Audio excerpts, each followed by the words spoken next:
Mga mams, off nga na naman natin at eto may bago na naman nga tayong susubukan. Hindi ko ba naman alam bakit eto naman ngayon ang nahiligan natin. Magbe-bake na naman tayo at dahil dyan, ang ibe-bake natin ngayon ay yung napanood natin. Etong ham and cheese ata yung tawag dito. At eto na nga yung flour, nalagay na natin at nilagyan na nga din natin ng asukal. At eto lalagyan na natin ng yeast. 3 teaspoon nga yung ginamit natin na yeast and then mekos-mekos lang ulit. And then kapag blended na siya, lagyan na natin ng iba pang ingredients. Unahin natin itong egg. Ano ang sabi? Dapat medium egg ang gagamitin, hindi pwedeng small. Ayan nga, susunod na natin itong warm milk, semi-skimmed milk dapat. And then ito na nga, at ilagay na natin siya sa mixer. Haluin na natin. Ayan, push. Slow mixing nga lang tayo sa una, pero ayan, mukhang na-mix naman na niya kahit hirap na hirap ang lola mo. Pero okay lang yan, at least siya ang nahirapan. Ayan, at hahaluin nga natin to make sure na walang flour sa ilalim, to make sure gumaganon ka pa. At yan, lagyan natin ng konting asin para may konting alat, pero wag sobrang dami at baka naman magkasakit tayo sa bato niyan. Ayan nga, at mukhang okay na. Lagyan natin ng konting tubig kasi medyo dry siya. Napanood ko din yon, sabi okay lang magdagdag ka ng ingredients kapag feeling mo kulang yung nasa minamasa mo or kapag feeling mo dry pa yung minamasa mo. Ayan, so okay lang daw yon. So pwede pala dagdag bawas dito. Ayan, at lagyan na nga natin ng butter and then mekos-mekos na natin yan ulit. Ayan, at parang medyo napadami yung tubig natin. Ayan, lagyan natin ng konti pang flour and then after nyan, kapag ka na-blended na siya, i-medium mixing na nga natin. Ayan, mukhang okay na nga din siya. Okay na yung naidagdag natin na flour and okay na din yung butter. Sumasama na din siya sa mini-mix natin and then ayan. At ayan nga, at haluin lang natin to make sure na lahat ng flour ay naandun na sa mixture natin at wala tayo natitira na flour na naandyan sa mga gilid-gilid. Ayan, sige, then i-medium mixing na nga natin para push na talaga itong ham and cheese natin. Sana naman ma-achieve natin to. Buti wala si Habibi. At kung hindi, nervous na naman siya. Ayan, mukhang nagiging okay na nga siya. Konti na lang ito and then push na tayo. Syempre, ako yung nagbebe kaya feeling ko magiging okay na naman ito. Lagi naman tayong ganun, diba? Laging may feelings. Ayan nga, at konti pa nga tayong masa and then after nito okay na nga ito. Yan nga, at pinabilis pa natin. Talaga nga naman, salamat sa iyo, mixer. Hindi mo na talaga ako pinahihirapan at naging makakatotohanan na itong mga ginagawa ko. At konting-konti na lang talaga ay magiging professional baker na tayo. Ayan, at okay na nga siya. Parang ang lambot na nga niya. At ang bango ng amoy niya, in fairness, hindi katulad ng mga nauna nating baking. Konting mekos na nga lang ito, mga ma'ams. At ayan na nga, mukhang okay na siya. At isasalin na nga natin ito dito sa bowl. Ayan. At malambot nga siya. Talagang achieve natin to ngayong araw na to. Ayan, nilagyan na nga natin ng mantika itong bowl natin, pati kamay natin para nga hindi siya didikit. Ayan, at sobrang stretchy niya. Bilugin lang natin ito.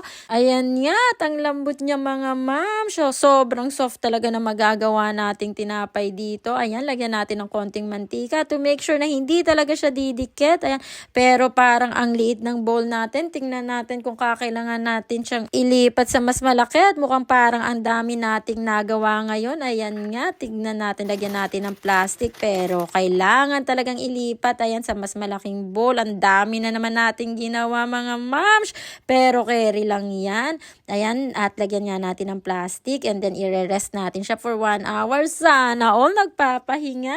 After 1 hour ay okay na nga siya, nakapagpahinga na nga siya. At ayan, maglagay tayo ulit ng oil at suntukin natin ulit at ilabas natin lahat ng sama ng loob. Ayan, sige, ayan, yung totoo, tinapay o pizza ang gagawin mo. Ayan, sige, suntok lang at mukhang nag-e-enjoy ka dyan. Ayan, mamasahin na nga natin ulit and then after nito, kukuha na tayo ng mga bits and pieces. Wow, talaga nga naman, bits and pieces. At kailangan nga nating timbangin para walang lamangan.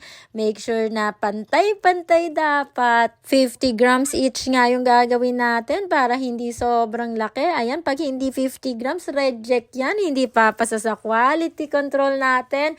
Ayan nga, bilug-bilugin lang natin. Okay lang na hindi perfect circle yan dahil papalapadin naman natin siya mamaya. Ayan nga, at medyo bilog-bilugin lang natin. And then ayan, last na nga, at ang dami na naman nating nagawa. At last na ito, sige, bilugin natin. And then ayan, lagyan natin pa ng konting mantika dahil medyo dumidikit na siya.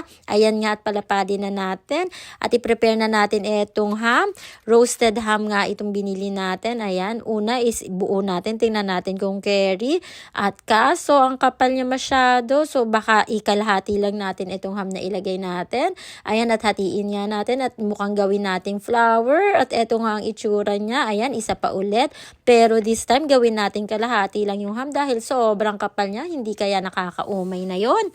Ayan, at subukan nga natin dito sa pangalawa kung ano magiging itsura niya. Tingnan natin kung mas maganda siya. Ayan, mas mukhang perfect siya. Yung totoo, nagtipid ka lang ba sa ham? Syempre, tipid tips yun. Ayan, sige, ito yung pangalawa. Hatiin natin. Ayan, mas maganda nga yung itsura niya. Ayan nga, itsura niya, oh. Ayan nga, at medyo madami-dami nga tayong nagawa. Ito yung itsura niya. And then after nito, i-egg wash na natin siya. Talaga nga naman, may nalalaman ka pang egg wash. Kala mo namang tunay na tunay ang mga pinaggagawa mo. Ayan, lagyan natin niya siya lahat. Pero dapat yata lahat buo. Pero sige, try natin sa ibabaw lang. Ayan nga ang itsura niya. Bibilisan lang natin. And then after nito, lalagyan na natin siya ng napakabisang cheese. Syempre, cheese is life, di ba? Ayan, at lahat ay lalagyan natin ng cheese para masaya ang buhay. Ayan, sige. At eto nga siya, nung nalagyan na natin ng cheese, ready na nga siyang ilagay sa oven. Nakapag-preheat nga tayo ng oven. Talaga nga naman, may nalalaman ka pa din talagang preheat. Ayan, i-push na nga natin ito sa loob. At 30 minutes natin ulit itong gagawin. At after 30 minutes, tada! Achieve natin yan. Ayan, lagyan natin ng konting spring onions. Talaga nga naman, may padamo ka pa dyan sa ibabaw. Ayan, at parang ang sarap nyo, guys. Pero maganda nga na may egg wash. Totoo nga ang chismis. Ito nga ang itsura niya. At ang lambot niya, guys. Ang sarap niya din. Kaya tara, guys, merienda tayo. If you like this video, comment below and subscribe. Goodbye.